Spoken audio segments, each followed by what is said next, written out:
ना जो last method है for the setting out of the simple circular curve or for the ranging of the simple circular curve, as we have discussed the three methods: the offsets from the long chord. Second method जो था, that was the successive bisection of the arcs. Third method जो था, that was the offsets from the tangent. So again उसकी फिर दो types हैं.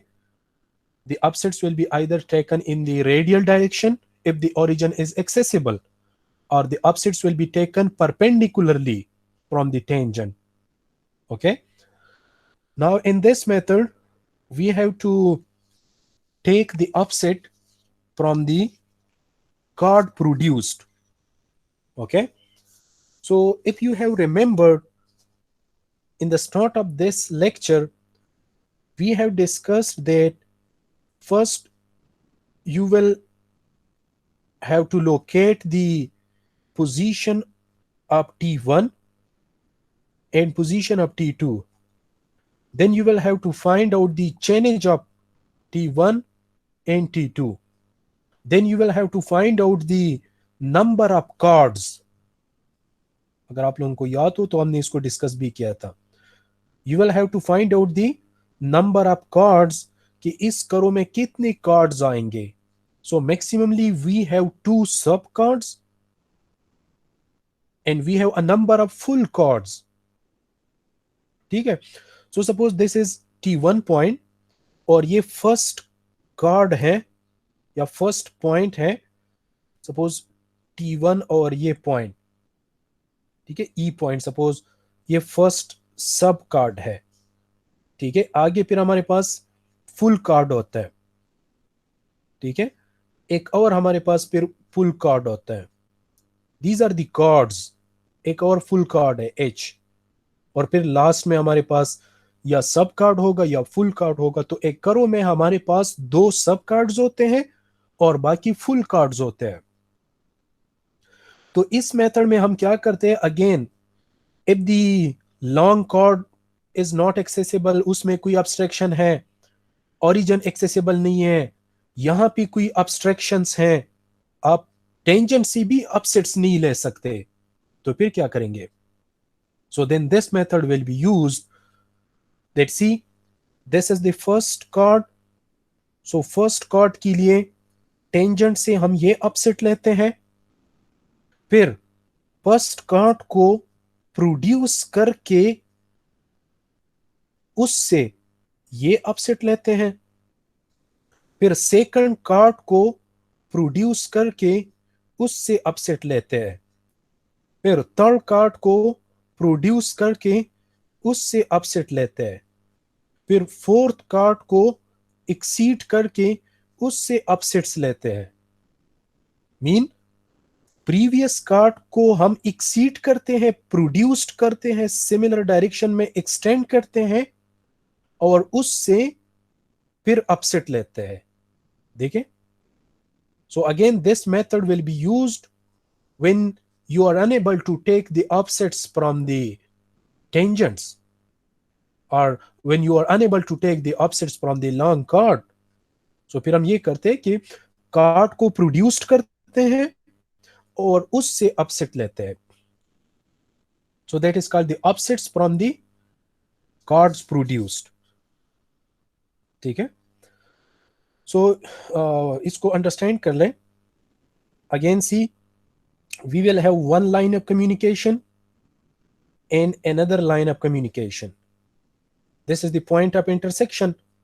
So first of all, you will have to locate the first tangent point and locate the second tangent point. Okay.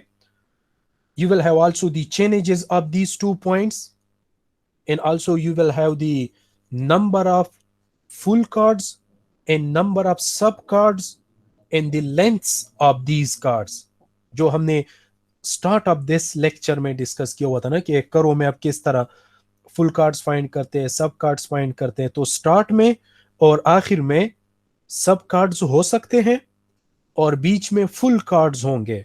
तो अगर start में सब card है, उसका लेंथ कितना है, सपोज दैट इज B1। और आखिर में अगर सब कार्ड है तो उसका लेंथ कितना है, सपोज दैट इज BN।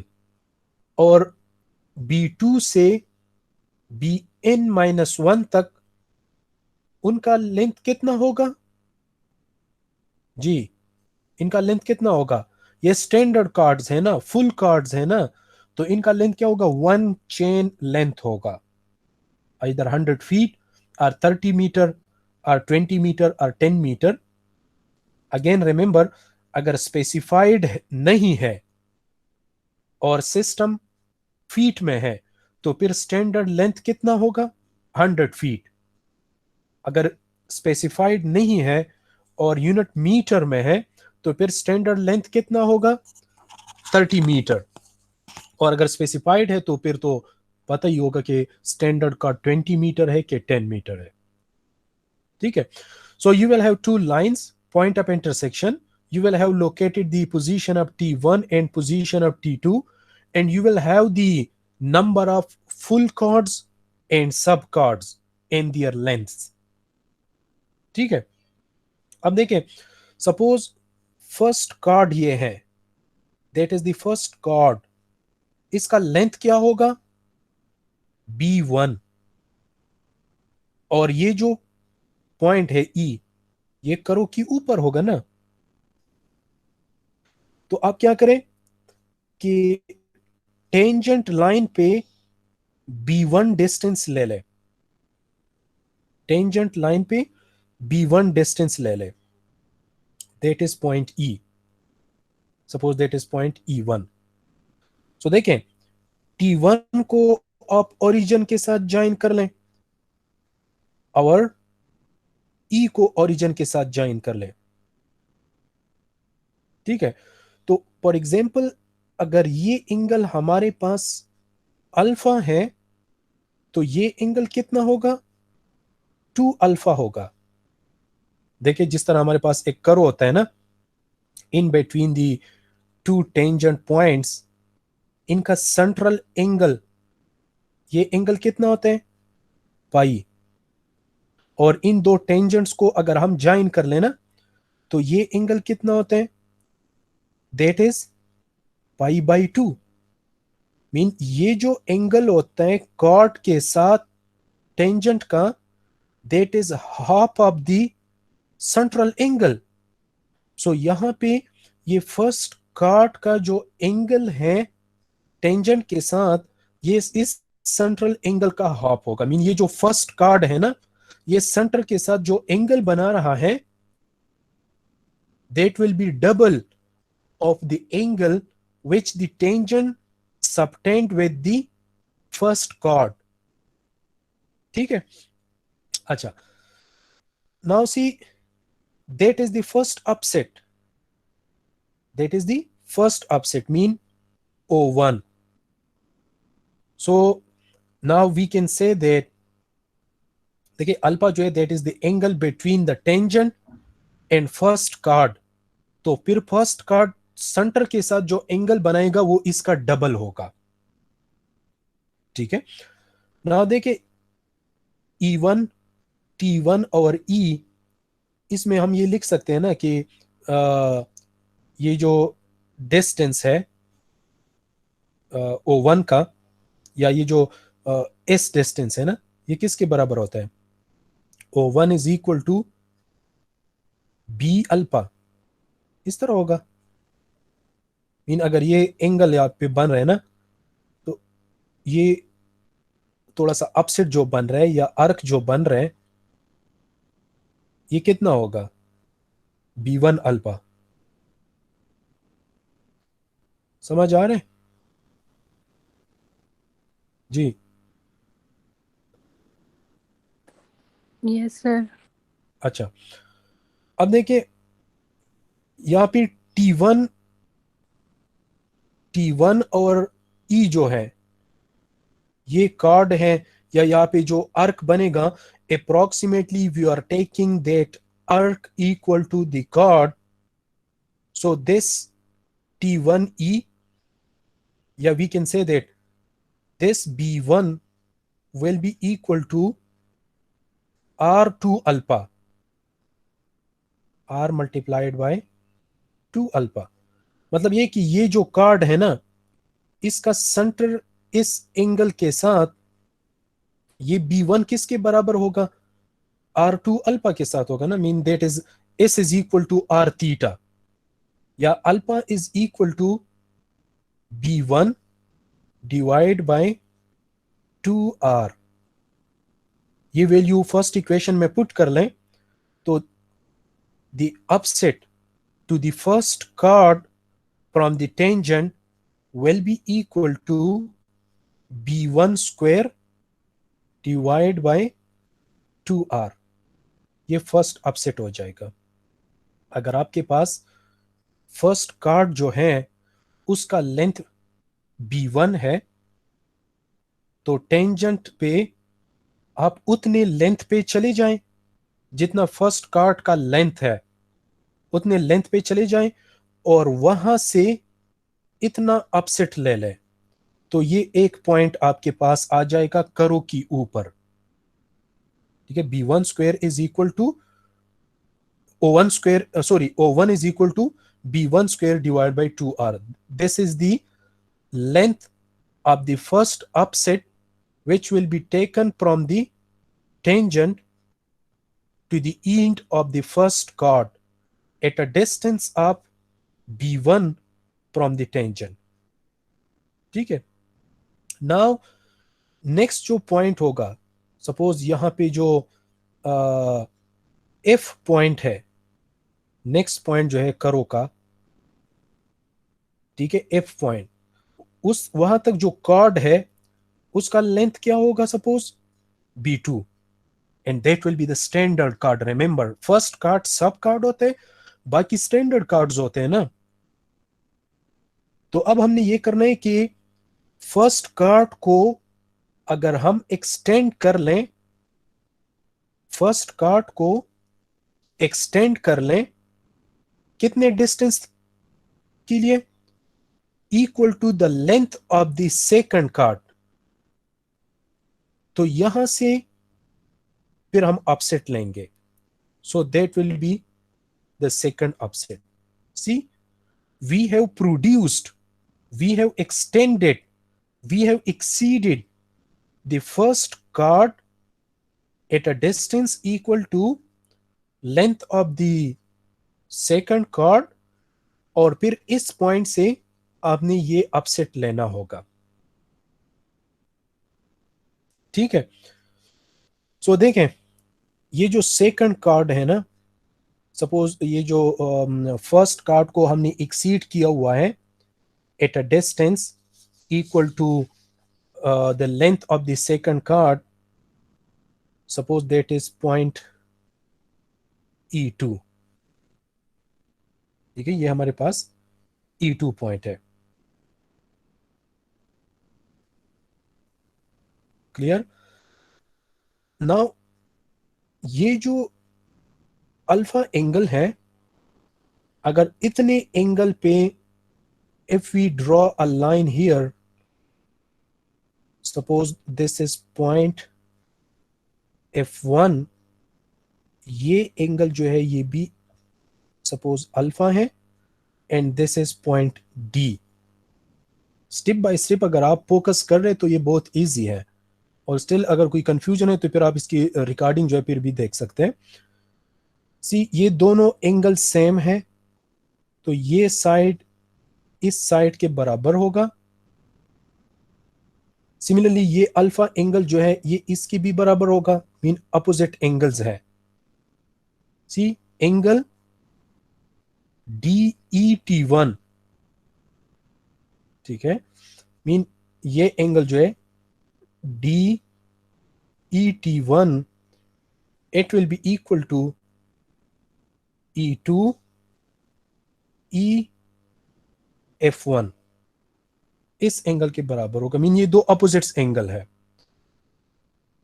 ठीक है, सो या simply we can say that E2 F1, mean फिर ये जो डिस्टेंस है देखिए E2 F1 divide by E2। इन दोनों ट्राइंगल की जो रिस्पेक्टिव रेशोज है ये सेम सेम होंगे। E2F1 divide by E2E1 will be equal to E1E,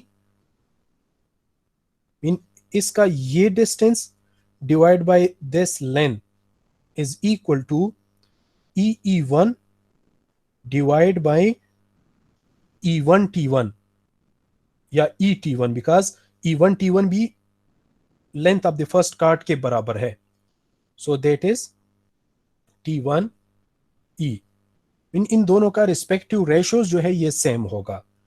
सो अब देखें E2F1 डिवाइड बाय ये E2 किसके बराबर है? That is equal to the length of the second chord and E1E क्या है? That is the length of the first offset. T1E क्या है? T1E that is the length of the first chord. ठीक है, तो इसको अगर आप सिंप्लीफाई कर लें तो E2F1 is equal to E2F1 is equal to B2O1 divide by B1। Just B2 को वहां पे मल्टीप्लाई कर लें। अब देखें E2F1 is equal to O1 की जगह इसकी वैल्यू पुट कर लेना, B1 square divide by 2R जो है, तो उसको अगर आप यहाँ पे पुट कर लेंगे you will get B1, mean यहाँ पे B1 स्क्वायर, B1 नीचे एक उसके साथ कैंसिल हो जाएगा, तो B1 B2 divide by 2R आ जाएगा। मतलब यह है कि E2F1 ये जो डिस्टेंस है that is equal to B1 B2 divide by 2R, but the offset from the first card produced is equal to E2F के बराबर है। वो क्या है? E2F के बराबर है। तो E2F क्या होगा? That is equal to E2F1 plus F1F। इस तरह है ना, F1F मीन E2F जो है that is equal to E2F1 plus FF1। तो E2F1 that is equal to B1 B2 divide by 2R plus F1F। ये जो F1F है ना that will be equal to, जिस तरह हमारे पास यहाँ पे E1E था, E1E किसके बराबर है? E1E मीन ये जो O1 है ना that is equal to the square of the chord divide by 2R। तो सिमिलरली ये F1F जो है that will be equal to the square of the chord length divide by 2R। तो ये इसके साथ ऐड कर लें, B2 square divide by 2R। ठीक है, सो नाउ ये जो सेकंड अपसेट है ना U2, second offset U2 that is equal to, इसमें से देखें 2R जो है दैट इज कॉमन, और यहाँ पे B2 भी कॉमन है, मीन इससे अगर आप B2 आप कॉमन ले लें तो क्या रह जाएगा? B1 plus B2। ठीक है, मीन ये B1 B2 है ना, B2 से कॉमन ले ले तो B1 रह जाएगा, प्लस यहाँ पे B2 स्क्वायर है तो 1 B2 कॉमन ले ले तो B2 होगा, और कॉमन डिनोमिनेटर ले ले mean 2R। So that is the offset from the first card produced. अगर फर्स्ट कार्ड को आप प्रोड्यूस कर लें और वहां से इतना डिस्टेंस ले लें, तो ये जो इफ पॉइंट आ जाएगा ये करो के ऊपर होगा। ठीक है, अब देखें नेक्स्ट पॉइंट जो है, if G, suppose G point करो का नेक्स्ट पॉइंट है ना, तो प्रीवियस कार्ड को प्रोड्यूस कर लें, मीन B2 को एक्सटेंड कर ले सेम डायरेक्शन में, और कितना, जितना थर्ड कार्ड का लेंथ है। तो इससे अब आपने जो अपसेट लेना होगा, that will B U3, and that U3 will be equal to, U3 will be equal to, इसी तरह देखें B3 into B2 plus B3 divide by 2R। ठीक है, ये थर्ड अपसेट हो जाएगा from the second card produced. Similarly O4 आप find कर लें। O4 क्या होगा, B4 into B3 plus B4 divide by 2R। तो जनरलाइज कर लेना, card sorry, upset from any card produced, that will be equal to Bn into Bn minus 1 plus Bn divide by 2R। ठीक है, तो ये एक जनरलाइज्ड इक्वेशन आ जाएगा कि अगर आप प्रीवियस कार्ड को प्रोड्यूस्ड करते हैं फिर वहां से उतना अपसेट ले लें, so you will get the point on the करो। करो पे जो पॉइंट है वो आपके पास आ जाएगा। अगेन देखें, जस्ट समराइज करते हैं अब इसको। सी, you have first line of communication, you have another line of communication, that is the intersection point। ये जो है ये फर्स्ट टेंजेंट पॉइंट है, ये लास्ट टेंजेंट पॉइंट है। ठीक है, अब देखें फर्स्ट करो का, सॉरी फर्स्ट पिक के लिए आपका जो फर्स्ट सब कार्ड है, ठीक है, जिस तरह हमने स्टार्ट ऑफ द लेक्चर में डिस्कस किया था, ठीक है, कि you will have number of full chords and you will have two sub chords, possibly two sub cards.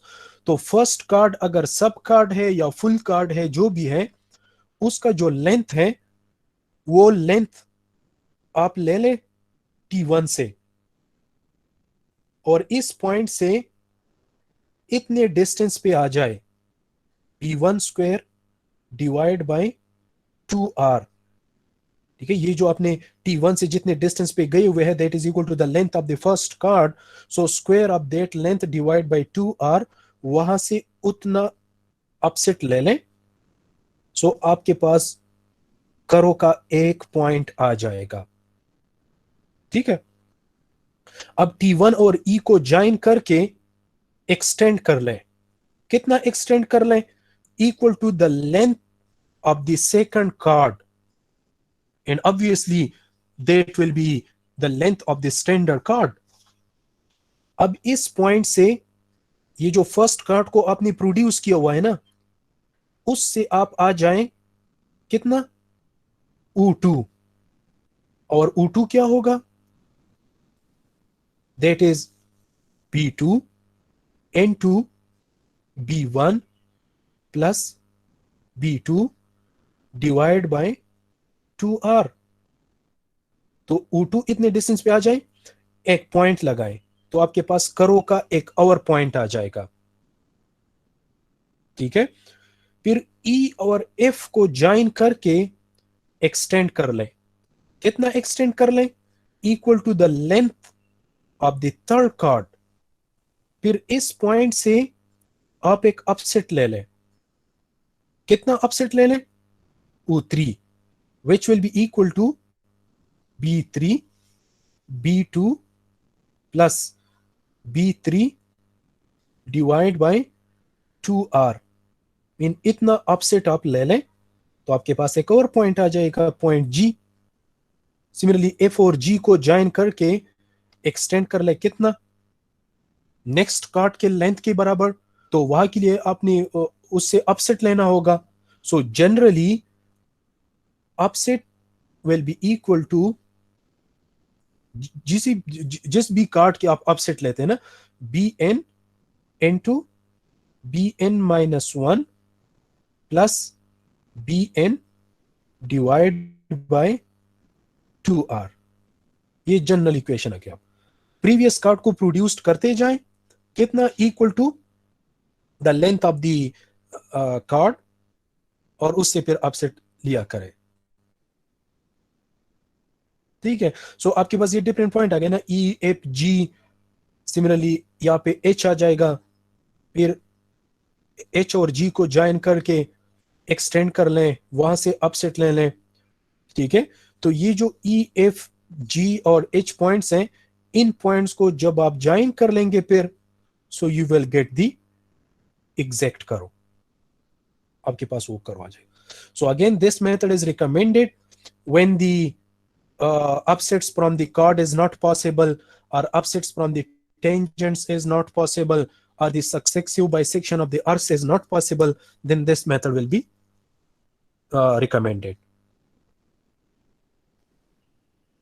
Clear हो गया, समझ आ गया कि नहीं? Yes sir. Yes sir. अच्छा, सो अब देखें first card. Again first upset जो होगा, टेंजेंट पे आप लेंथ ले लें फर्स्ट कार्ड के बराबर, और उस पॉइंट से इतना अपसेट ले लें। फिर फर्स्ट कार्ड को एक्सटेंड कर लें equal to the length of second chord, और वहां से अपसेट ले लें, फिर थर्ड अपसेट ले लें। तो अब देखिए सेकंड के लिए ये जो ये फर्स्ट होगा, ये सेकंड होगा, और थर्ड या उसके बाद देखिए B3 B2 B3, इसके बाद ये जो लेंथ ऑफ द कार्ड्स है ना, ये तो स्टैंडर्ड है। मीन B3 और B2 इक्वल होगा, B3 और B4 इक्वल होगा, B4 और B5 इक्वल होगा। मीन ये सारे कार्ड्स के लेंथ सेम होंगे ना। जस्ट B1 सब कार्ड हो सकता है, और आखिर में BN वो सब कार्ड हो सकता है। बाकी बीच में जो है उनके लेंथ सेम होंगे, मीन ये टर्म सेम होंगे ना। B3 B2 और B3 ये सेम होगा ना। अगर इसको फिर आप सिंप्लीफाई कर लें so you will get B square divide by R। तो देखें फर्स्ट कार्ड के अपसेट के लिए O1 जो होगा that will be B1 square divided by 2R।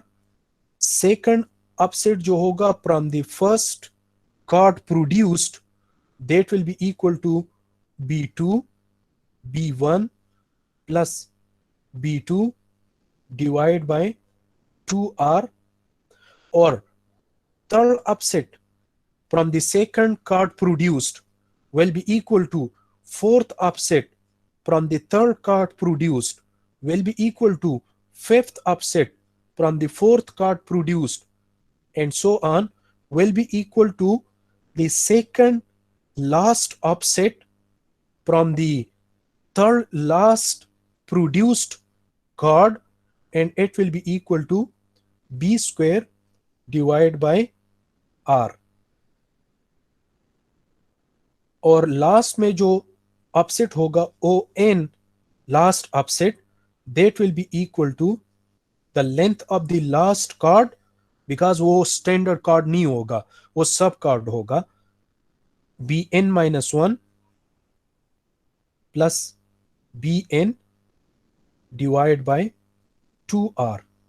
तो ये दो इक्वेशन जो है, तीन इक्वेशन बल्कि ये यूज होंगे। That will be the upset for first card, that will be the upset for second card, and these will be the upset from third to second last card, and this will be the upset for the last card from the previous cards produced।